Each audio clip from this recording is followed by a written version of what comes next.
नमस्कार, Ashoka news 24 YouTube channel पर आप लोगों का स्वागत है। अशोक कुमार मौर्य के द्वारा आज की फटाफट खबरें दिखाते हैं। अनियंत्रित बाइक भिड़ी पोल से 3 युवक हुए गंभीर रूप से घायल, एक को किया गया रेफर। गोपीगंज कोतवाली क्षेत्र के कौलापुर सिमराधनाथ मार्ग पर स्थित कौलापुर रेलवे फाटक के समीप अनियंत्रित बाइक विद्युत पोल से जा भिड़ी, जिस दौरान 3 युवक हुए घायल। घटना के बारे में बताया जाता है कि गोपालपुर निवासी सुरेश निषाद 30 वर्ष पुत्र राम बाबू निषाद, राम आश्रय निषाद 32 वर्ष पुत्र राम सिंगार, मनोज 21 वर्ष पुत्र गुरऊ एक ही बाइक से सब्जी बेचकर घर वापस लौट रहे थे।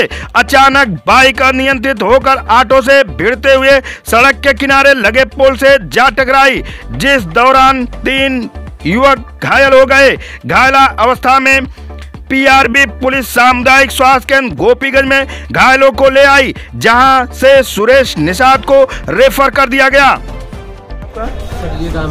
कैसे चोट लगी भैया? शरीर ऑटो में बैठ कर रहे थे, ऑटो वाला ऐसे घुमान किया कि हम लोग आगे बैठे थे, पलटी ऑटो पलट गई। जी सर।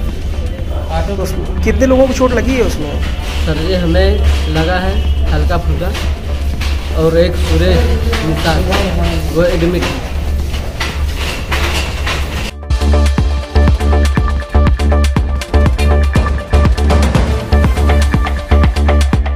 राशन लेने के लिए निकले युवक को मारपीट कर किया घायल। गोपीगंज कोतवाली क्षेत्र के भगवानपुर चौथार गांव में सरकारी कोटे की दुकान से राशन लेने के लिए घर से निकले युवक को आधा दर्जन लोगों ने लाठी डंडे से पीट कर गंभीर रूप से घायल कर दिया। घटना के बारे में बताया जाता है कि कमलेश गौतम 28 वर्ष रविवार को दिन में कोटे की दुकान पर राशन लेने के लिए घर से पैदल जा रहे थे। रास्ते में बगीचे में पहुंचा था, इस दौरान उसकी पिटाई कर दी गई। आरोप है कि गांव के ही मनबड़ आधा दर्जन लोगों के द्वारा उसे रोककर मां बहन की गालियां देते हुए लात घूंसा और लाठी डंडे से जमकर पिटाई कर दी गई। गंभीर रूप से घायल युवक का उपचार सामुदायिक स्वास्थ्य केंद्र में कराया गया, जहां से गंभीर स्थिति होने पर रेफर कर दिया गया। यही मामले की तहरीर गोपीगंज कोतवाली में दी गई। परिजनों ने बताया कि 1 सप्ताह पूर्व बच्चों का विवाद हुआ था और मामला थाना पहुंचा था, जहां सुलह समझौते भी हो गया था। उसके बाद भी मनभरों ने आज घटना को अंजाम दिया है। सर हम लोग राशन लेके आ रहे थे और वो लोग मतलब पता नहीं क्यों बगीचा था, हम लोगों को बगीचे में पकड़े और मार दिए। कौन लोग थे? कौन लोग हैं? 6 लोग थे। कौन लोग थे? गांव के हैं, पटीदार हैं? कौन थे? गांव के, गांव में मतलब गांव के अंदर। जमीन की पुरानी रंजिश तो नहीं थी? ऐसे पहले कुछ लड़कियां में आ रहा था, बच्चों में थी तो समझौता मैंने समझौता हो गया थाने पर समझौता हो गया रहा। तो बाद में ये लोग मौका है रही लागन की कहीं पावत मारे। किस चीज़ से मारे हैं? लाठी से, डंडा मारे पूरा फाड़ गया। 4-5 लोग लाठी ले लेके पीट गए और हम छुड़ा रहे हैं, हमको भी पकड़ लिए थे। हम 2 लोग थे। चोट ज़्यादा आई है? आप देखो ये फाड़ गया, इधर फाटा, इधर फट गया।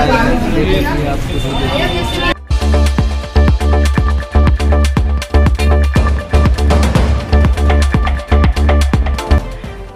जनपद भदोही में माननीय जनप्रतिनिधिगण, विशिष्ट महानुभाव व अतिथिगण तथा अधिकारियों की सुरक्षा व्यवस्था में लगे पुलिस कर्मियों को शस्त्रों के रख रखाव, हैंडलिंग व फायरिंग की सावधानियों के संबंध में प्रशिक्षित करने हेतु जनपदीय पुलिस लाइन ज्ञानपुर में दिनांक 12/3/2023 से 5 दिवसीय प्रशिक्षण शिविर का आयोजन किया गया। प्रशिक्षण के प्रथम दिन श्री राजेश भारती अपर पुलिस अधीक्षक भदोही व क्षेत्राधिकारी ज्ञानपुर द्वारा पुलिसकर्मियों को उनके कर्तव्यों के निर्वहन के दौरान बरती जाने वाली सावधानियों व शस्त्र हैंडलिंग के संबंध में विस्तृत जानकारी देकर ब्रीफ किया गया।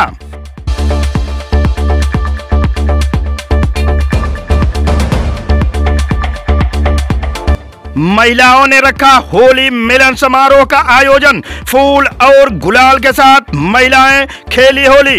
गोपीगंज नगर के बड़े शिव मार्ग स्थित ओंकार वाटिका में महिलाएं होली मिलन समारोह का आयोजन रखी। फूल व गुलाल से होली खेल एक दूसरे के गले मिलन समारोह मनाया। रविवार को आयोजित महिला होली मिलन समारोह में नगर की करीब 200 की संख्या में मौजूद महिलाओं ने गुलाल एवं पुष्प होली महोत्सव का आयोजन किया। समारोह में नगर के गणमान्य परिवार की महिलाएं एक साथ मिलजुल कर होली मिलन समारोह को बड़े ही हर्षोल्लास के साथ मनाया। इस दौरान मौजूद महिलाएं एक दूसरे को अबीर गुलाल लगाई और डीजे की धुन पर जमकर थिरकी। कार्यक्रम में सबसे पहले राधा कृष्ण के फोटो के साथ फूलों की होली खेलने के बाद समारोह मनाया गया। इस दौरान राधा कृष्ण के भजन भी महिलाओं ने गाए। होली त्योहार का अर्थ यही है कि हम आपसी गिले शिकवे को खत्म करें और अपनी संस्कृति से बच्चों को परिचित कराने के उद्देश्य से होली मिलन का आयोजन रखा गया है। इस दौरान साधना, लक्ष्मी, गुड़िया, संगीता, अनीता, संगीता जायसवाल, ममता गुप्ता, पायल, कौशल, अंजलि, शिवानी समेत अन्य महिलाएं उपस्थित रहीं।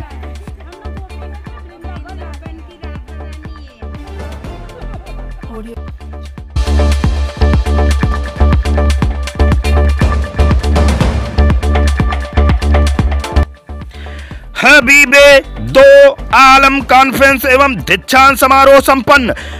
आलिम, हाफिज व कारी के 62 बच्चों की गई दस्तार बंदी, दिया गया प्रमाण पत्र। गोपीगंज नगर के गिराई गांव में स्थित दारुल उलूम हबीबिया रिजविया गोपीगंज का 35वां सालाना जल्स ए दस्तारे फजीलत एवं हबीबे 2 आलम कॉन्फ्रेंस भव्य परिसर में परंपरागत ढंग से संपन्न हो गया। हजरत आलमा शेख रहमतुल्लाह साहब कादरी बलरामपुर की अध्यक्षता में आयोजित दीक्षांत समारोह में आलिम, हाफिज व कारी का खिताब हासिल करने वाले बच्चों को डिग्री प्रमाण पत्र वितरित किया गया। इस दौरान आयोजित जलसे को खिताब करते हुए हिंदुस्तान के प्रमुख उलमाए कराम हजरत आलमा कारी निसार अहमद कलकत्ता, हजरत आलमा तौसीफ रजा मुरादाबाद एवं हजरत आलमा अलहाज ताज मोहम्मद रिजवी उप प्रधानाचार्य दारूल उलूम हबीबिया रिजविया गोपीगंज ने शिक्षा पर रोशनी डालते हुए कहा कि इस्लामी शिक्षा से ही सामाजिक न्याय की स्थापना हो सकती है। सरकार आला हजरत मोहम्मद मुस्तफ़ा सल्लल्लाहु अलैहि वसल्लम के बताए हुए मार्ग पर चलने से ही आपसी भाईचारा, समाज सेवा, जन सेवा, राष्ट्र निर्माण का और सौहार्दपूर्ण जीवन संभव है। शायर अख्तर परवाज बिहार, सद्दाम वहीदी बनारस, जियाउर रसूल हबीबी औरंगाबाद ने अपने कलाम से श्रोताओं को माला माल कर दिया। दीक्षांत समारोह में संस्था के प्रबंधक मोहम्मद मेराज अंसारी, उप प्रबंधक जनाब अलहाज अब्दुल सुभान ने आलिम, हाफिज व कारी का खिताब हासिल करने वाले 62 बच्चों को डिग्री वितरित की, जिसमें 15 आलिम, 17 हाफिज एवं 30 कारी थे। रविवार को प्रातःकाल तक चले कार्यक्रम में संस्थान के प्रधानाचार्य मुफ्ती मोहम्मद मुख्तार रिजवी साहब ने सभी मेहमानों व स्थानीय नागरिकों का आभार प्रकट किया तथा दीक्षांत समारोह में अपना अमूल्य समय देने के लिए उन्हें बधाई दी। जलसे का संचालन हजरत आलमा मौलाना जाहिद रजा मिसबाही ने किया। इस मौके पर दारुल उलूम के साथ जिले के सभी मदरसों की आलिम मौजूद रहे। सैयद गुलाम रसूल साहब जो सज्जादा नशीन सरिया शरीफ के हैं वो तशरीफ लाए हुए हैं और वक्ताओं में खिताबत करने के लिए, तकरीर करने के लिए हजरत तौसीफ रजा साहब जो मुरादाबाद से आए हैं और हजरत कारी निसार अहमद साहब जो कलकत्ता से तशरीफ लाए हुए हैं। प्रोग्राम बहुत ही अच्छे माहौल में चल रहा है और ये देर रात तक चलेगा। ऐसे ही खबरों को पाने के लिए हमारे चैनल को सब्सक्राइब करें। फिर मिलते हैं अगले समाचार के साथ, तब तक के लिए नमस्कार।